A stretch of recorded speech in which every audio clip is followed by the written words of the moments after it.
Olá pessoal, eu sou o professor Kleiner Gouveia da disciplina de Língua Inglesa e esse é o projeto Diário do Nordeste no Enem.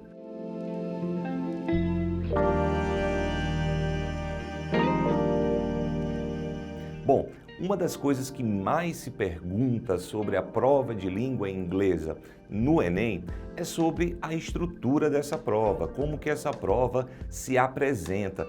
Uma das dúvidas diz respeito ao fato da língua inglesa na questão. Onde que o inglês aparece? Ele aparece no texto, claro, mas ele aparece também no enunciado, nas alternativas. Esse é um dos maiores, digamos assim, problemas para alguns alunos em provas de língua estrangeira. E isso não vai acontecer na prova de inglês no Enem. Sabe por quê? Porque o comando e as alternativas são em língua portuguesa. Uma das grandes questões também, muito características da prova de inglês, é o comando dessa questão. Normalmente, você tem um texto base ou ilustrativo, né? E depois um comando em português com as suas respectivas alternativas. E um detalhe muito importante que nós não podemos deixar de destacar é a informação que vai ser apresentada dentro desse comando. Normalmente, o aluno vai observar uma série de informações importantes e super relevantes para a resolução dessa questão. Se você observar, a questão de inglês vai trazer um texto base ilustrativo que pode variar aí com uma série de gêneros textuais que podem vir do cartoon, charge, poema, canção, texto publicitário, texto jornalístico. É muito importante você observar esse gênero para que você consiga, de fato, entender esse comando e saber qual é a principal função daquele texto. A função do texto é algo extremamente relevante porque ela está relacionada diretamente ao comando. Imagine você falar sobre um texto de anúncio publicitário. Normalmente, você vai ter no anúncio publicitário uma função muito específica, que é justamente divulgar, convencer. Então, essas informações e essa função estará diretamente ligada ao comando da questão, tá certo? Então, o aluno precisa ficar bastante atento ao gênero, mas isso também não chega a ser uma grande preocupação. Por quê?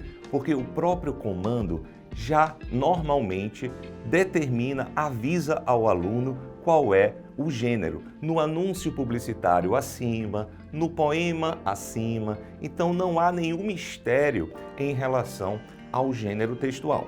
Agora, cabe a você entender qual é a principal função desse texto.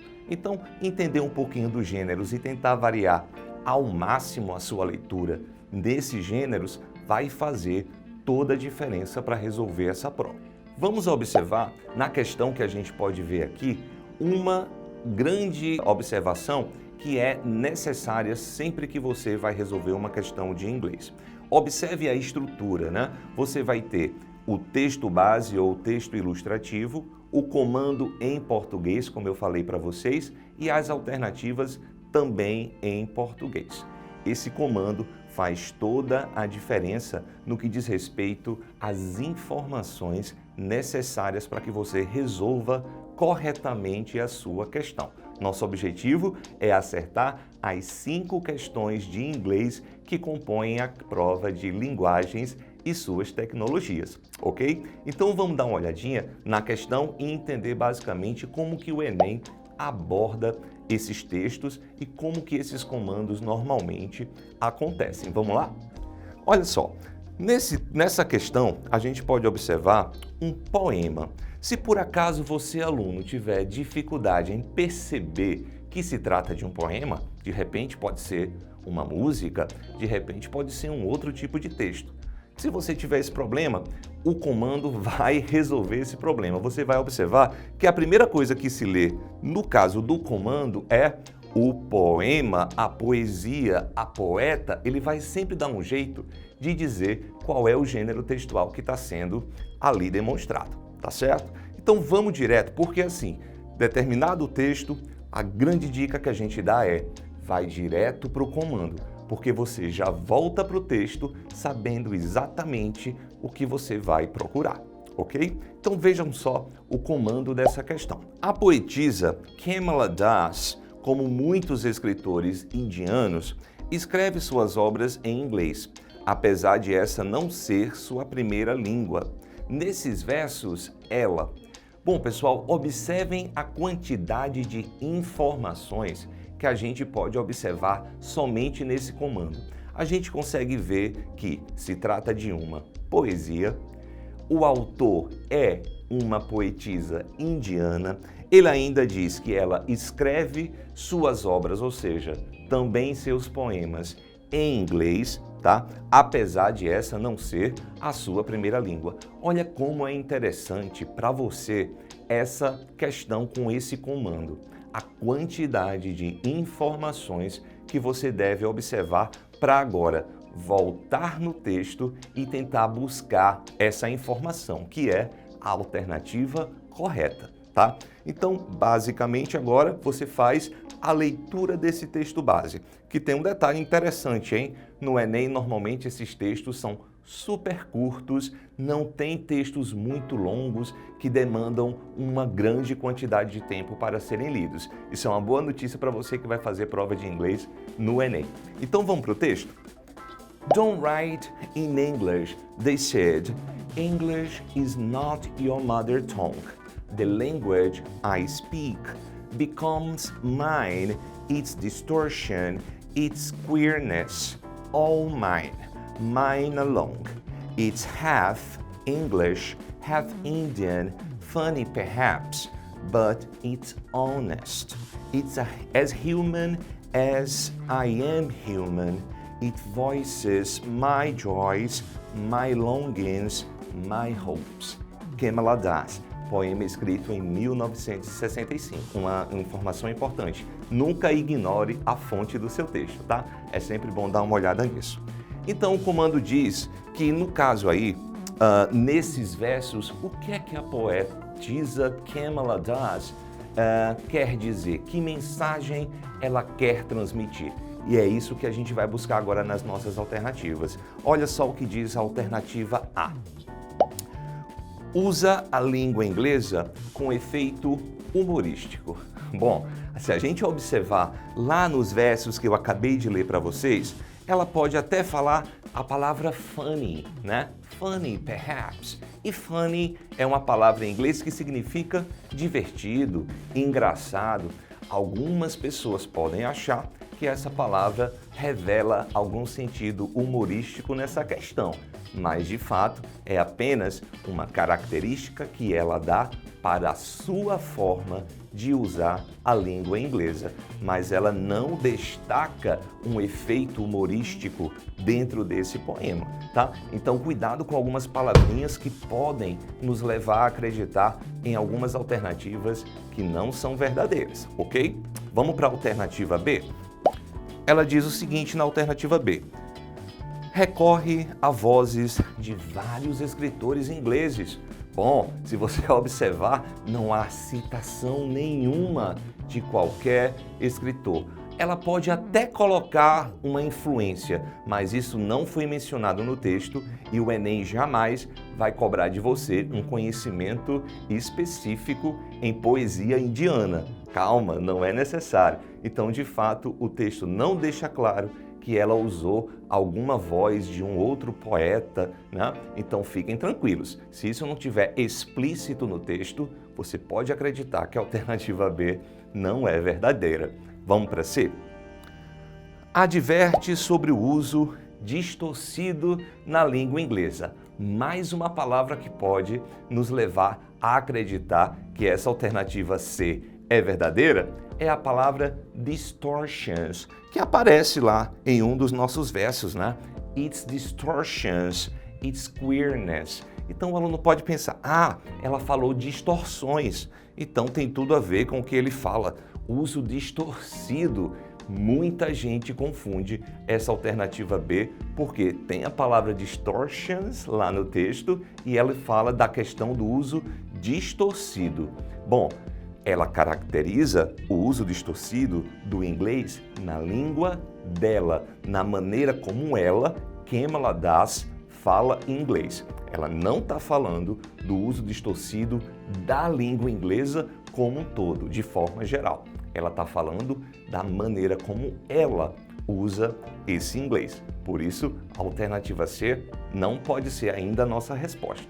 Alternativa D demonstra consciência de sua identidade linguística. Bom, depois de um poema em que nós observamos que a Kamala Das fala várias coisas acerca da maneira como ela fala inglês, da maneira como ela usa o inglês em suas obras, em seus poemas, em seus textos, a gente pode observar que ela é muito consciente da sua história, da sua língua. Ela reconhece que o inglês não é a sua língua materna, mas ela usa o inglês para passar a sua mensagem como escritora, como poetisa. E ela tem essa consciência de maneira muito clara através desses versos. A alternativa D tem tudo para ser a nossa resposta, mas vamos dar uma olhada na E.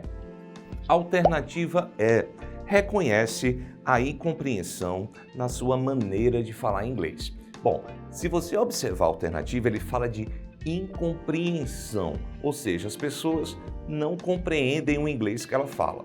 Apesar dela dizer que o inglês dela é divertido, é distorcido, é esquisito, mas em nenhum momento ela assume que o inglês dela é incompreensível. Então isso aí já está muito distante do que é passado aí como mensagem dentro desse poema.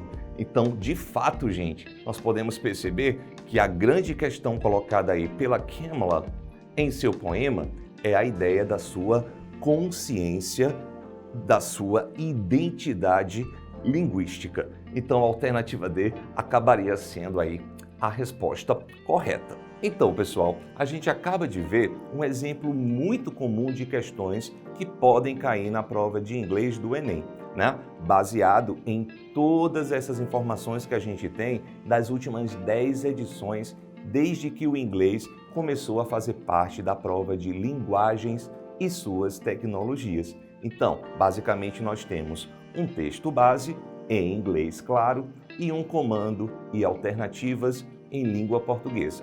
Comando esse cheio de informações preciosas que a gente não pode ignorar.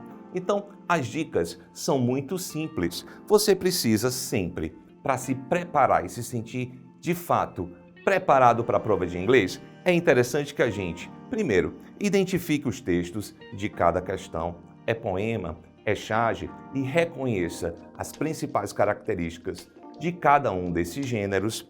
É preciso que você leia tudo que você puder em inglês. Quanto mais leitura você tiver, com certeza você vai se sentir mais preparado, porque o Enem, no caso da prova de língua inglesa, ele cobra muito a questão do vocabulário, da associação de vocabulário a um determinado tema. Então, mantenha-se sempre atualizado e com o vocabulário em dia, através da leitura.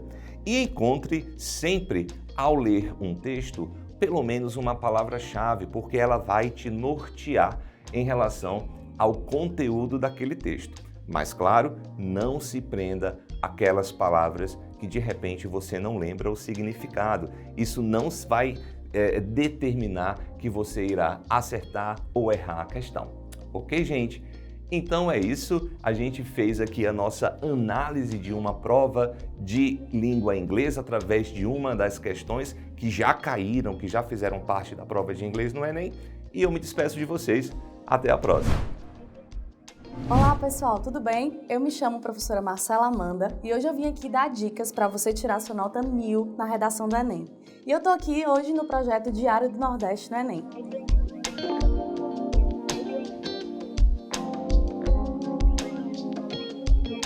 Hoje nós vamos aqui traçar uma estrutura imaginada para essa prova, né? Muita gente tem muita dúvida ainda, mesmo já estudando bastante, do que seriam os elementos necessários para a gente conseguir tirar essa tão desejada nota 1000, tá? Hoje eu separei algumas dicas bem interessantes, bem específicas, para que vocês consigam fazer essa estrutura independente do tema que venha cair. Lembrando que já escutei muitos alunos perguntarem assim, professora, sempre é a mesma estrutura, na verdade? Então a gente só tem que ali estar atento à questão do tema. Gente, falar que sempre é a mesma estrutura é algo muito arriscado, porque dependendo do tema, a gente pode sim ter algumas alterações em alguns momentos, em algumas divisões do texto. Quando a gente estiver nesse momento, eu vou explicar melhor. Mas eu quero que vocês entendam que alguns mitos aí passaram muito tempo sendo perpassados e vocês ficaram aí achando que sempre tem aquele modelo esquemático, tá? Lembrando que o Enem, ele já está tentando barrar um pouquinho essa ideia de texto muito parecido com uma receita de bolo, sabe? Aquela coisa de professora, como é que eu começo mesmo? Qual é a palavra que eu coloco? Claro que existem algumas dicas que a gente pode dar, que vocês podem sim usar, mas pensar num texto muito moldado é arriscar a você não tirar sua nota 1000. Eu preciso sentir que o texto tem fluidez e a gente vai lembrar um pouquinho sobre esse conceito de texto, tá? O que seria um texto? Será que um texto é só um conjunto de palavras? A gente sabe que não. Um texto, na verdade, ele é um conjunto de enunciados que no todo faz sentido. Então eu preciso entender que texto vem lá na origem da palavra de tecido, né? De tecer, de junção, de linhas que se completam. E a gente tem que falar de coerência, de coesão, a gente tem que pensar nos aspectos gramaticais. E o Enem cobra algo muito interessante, que é o quê? Senso crítico. As redações baseadas no senso comum, elas tendem a ter notas medianas ou notas muito baixas. Então nós precisamos ter coerência, ter coesão, escrever bem gramaticalmente e principalmente ter um senso crítico muito bem articulado, para que o meu texto saia do senso comum e consiga configurar o que eles tanto pedem, que é essa autoria, e assim eu consiga tirar a minha nota 1000. Vem aqui comigo. Na introdução do texto, né, todo o texto de redação ele se divide em introdução, desenvolvimento, solução. O Enem vem com essa nomenclaturazinha de solução, na verdade? A gente passou um tempão fazendo texto que só tinha conclusão, mas o Enem pede uma solução. Professora, por que uma solução e não simplesmente uma conclusão? Vamos lembrar quais são as temáticas. Geralmente nós temos temáticas que vão abordar problemas. Geralmente ou sempre, hein? Sempre. O Enem sempre traz temas sociais, ou seja, problemas que nós enfrentamos na nossa sociedade. Então, por isso que ele pede essa solução, por isso que ele testa a sua capacidade e o seu senso crítico de tentar solucionar algo que seria melhor socialmente. Mas vamos lá observar. Na introdução, que eu tenho lá um parágrafo, certo? Eu vou colocar alguns elementos que são essenciais, ok? O contexto. Sempre a gente tem que contextualizar. A parte da introdução ela é muito importante porque ela é o cartão de visita do seu texto. Imagina quando a gente vai comprar algum produto, a primeira coisa que a gente se depara é com a embalagem, com a capa, e aquilo é o que chama a nossa atenção, aquilo é o que prende a nossa atenção. Então imagina que a sua introdução é a apresentação do seu texto. É ali que você vai já deixar claro qual é o tema que você vai abordar, qual é o seu posicionamento. E para isso a gente precisa contextualizar. Hoje, quando se fala em ensino, se fala em contextualização. Sempre que nós vamos falar sobre qualquer tema, nós temos que contextualizar. Então eu posso contextualizar utilizando a história, eu posso contextualizar definindo, né? Dizendo o que é que aquilo representa, o que seria o racismo, o que seria intolerância, o que seria democratização. Então a gente pode definir. Nós também podemos fazer comparações. Eu posso comparar o momento antigo com o atual, eu posso comparar a realidade com a ficção. Vocês já devem ter visto algumas redações nota 1000 que existem alusões a filmes, livros, trechos de séries, enfim. Isso serve para a gente exatamente comparar, trazer uma realidade fictícia e mostrar que aquilo também acaba acontecendo na realidade, ok? Depois é muito importante que eu deixe claro qual é o tema. E aí nós vamos utilizar palavras-chave do tema. Palavras realmente que são essenciais para que a gente não tenha nenhum tipo de possibilidade de tangenciar o tema. Professor, então eu vou pegar uma palavra lá e vou repetir? É exatamente isso, eu preciso deixar claro desde o meu primeiro parágrafo qual é o tema que eu vou abordar, ok? Então aqui, ó, evidenciar o problema. Por exemplo, o porquê disso ser um problema? Como a sociedade lida com esse tipo de problema? E aí a gente começa a problematizar. Ano passado, a democratização do acesso ao cinema. Por que a gente precisa democratizar? Quais são os malefícios da não democratização? E quais seriam os benefícios? Então a gente precisa compreender e evidenciar o tema, ok? Tese. Não pode faltar de jeito nenhum. É a sua opinião. Vamos lá recordar. O texto é dissertativo, argumentativo. Então eu tenho aqui para dissertar, vamos pensar assim, para contextualizar. E agora eu preciso me posicionar diante desse problema. Como é que eu me posiciono? O que é que eu penso em relação ao tema que está sendo abordado? Então, eu tenho duas formas que eu separei aqui para ficar claro para vocês. Primeiro, eu posso defender a resolução do problema. Existem temas que eles meio que fazem assim uma pergunta de como nós conseguiríamos resolver isso. Vamos lembrar os desafios do combate à intolerância religiosa, não é isso?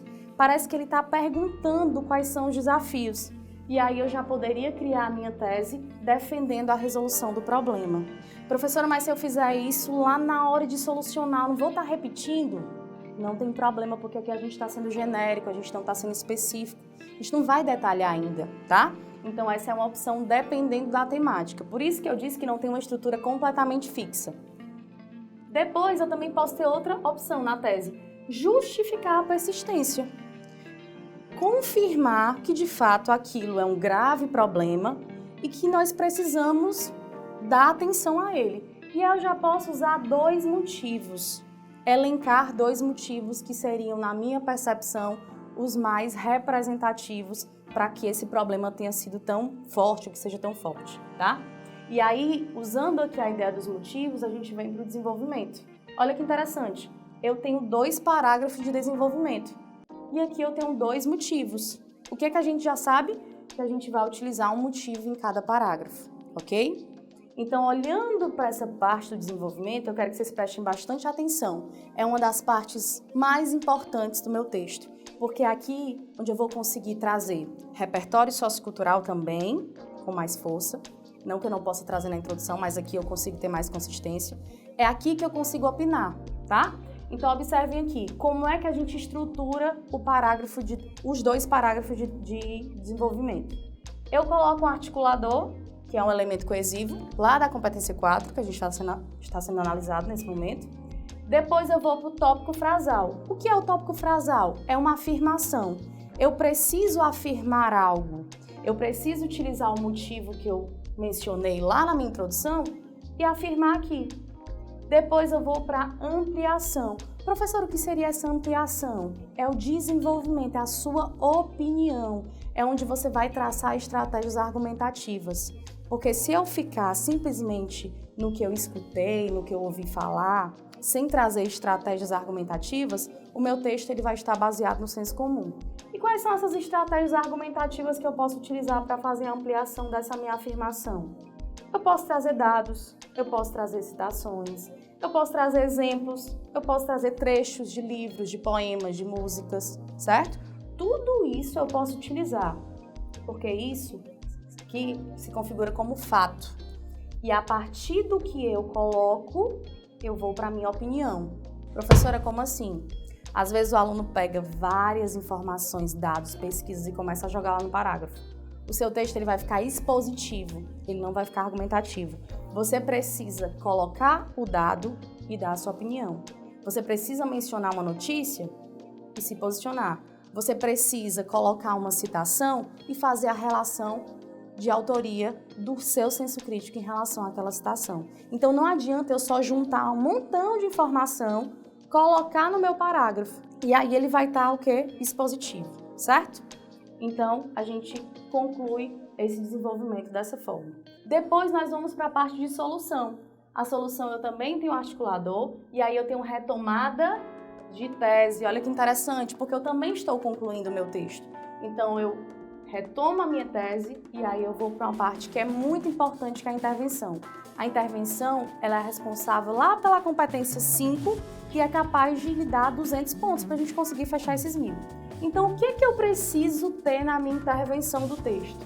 eu preciso ter agente, ação, meio ou modo, finalidade e detalhamento, certo? Todos esses elementos são essenciais para que eu construa a minha intervenção. Professora, mas eu preciso fazer só uma intervenção? Eu posso fazer? Gente, muito cuidado com isso. A intervenção, ela está completamente associada ao desenvolvimento. Então, se eu estou mencionando 2 motivos, eu desenvolvo os 2 motivos, as 2 problemáticas, eu opino sobre eles, e eu chego aqui na solução e faço uma intervenção, possivelmente eu vou ser penalizado. Então, é muito importante que vocês se condicionem a fazer 2 intervenções, ok? Dica rápida. A gente, não é só o governo não, tá bom? A gente sempre culpa o governo de tudo. Pode ser governo, claro. A gente pensa em poder executivo, legislativo, judiciário. Mas a escola, ONGs, família, mídia, indivíduo, tudo isso pode ser agente que vai facilitar essa solução. Ação. Ação é o quê? É um verbo.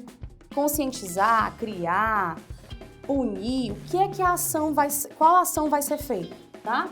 Meio e modo, por meio de quê? Depois, qual é a finalidade? Se eu estou traçando uma ação, é porque ela tem uma finalidade. E, por fim, eu preciso detalhar.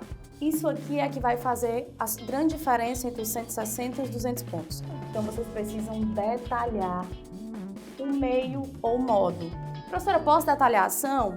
Pode, mas a dica que eu dou é que vocês detalhem o meio e o modo, beleza? Então, só para finalizar, uma coisa para a gente internalizar. Isso aqui representa 25% do meu texto, aqui representa 50% do meu texto e aqui mais 25% do meu texto.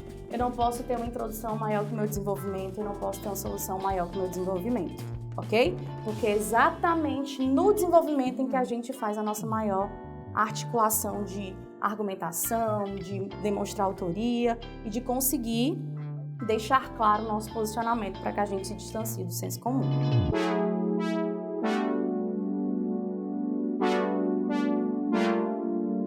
Pensando na ideia de como organizar melhor a forma de desenvolver o texto, é muito importante que vocês se atentem ao investimento de tempo que há na leitura dos textos motivadores.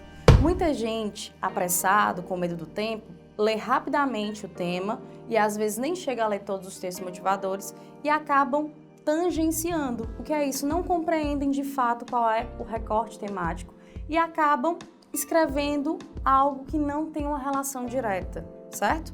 Então, gente, não cometam esse erro, tá? É muito importante que vocês leiam todos os textos motivadores. E, se for preciso, releiam, porque ali é que fica claro o recorte temático que vocês devem percorrer durante o texto. Outro ponto muito importante é tentar ler o tema e resumir em apenas uma palavra. Vou dar alguns exemplos. Ano passado, o tema foi o quê? Cinema. A democratização do cinema. Legal, mas a gente geralmente pensa em uma única palavra. É importante a gente fazer essa pergunta para que fique muito evidente, muito claro qual é a temática que está sendo trabalhada. Ano retrasado foi o quê? Internet. Violência contra a mulher. Então isso faz com que a gente comece a fazer a articulação e compreender como a gente vai desenvolver esse tema, ok? Então leiam bastante, façam ali toda a reflexão necessária, não tenham medo de começar a traçar o projeto de texto, organizar, porque passa a tempestade de ideias, né? Aquilo que a gente começa a pensar, aquilo que a gente já ouviu falar, aquilo que alguém já comentou, enfim. Então, não tenham receio de fazer esse projeto de texto, esse rascunho, fazer lá na prova todo o detalhamento, o que é que você acha para depois fazer a relação. Porque a gente precisa lembrar das competências, não é? Então, as competências, elas são muito importantes para que a gente consiga tirar os 1000 pontos, tá bom? Então, espero que vocês fiquem de olho nas dicas e consigam tirar a nota 1000.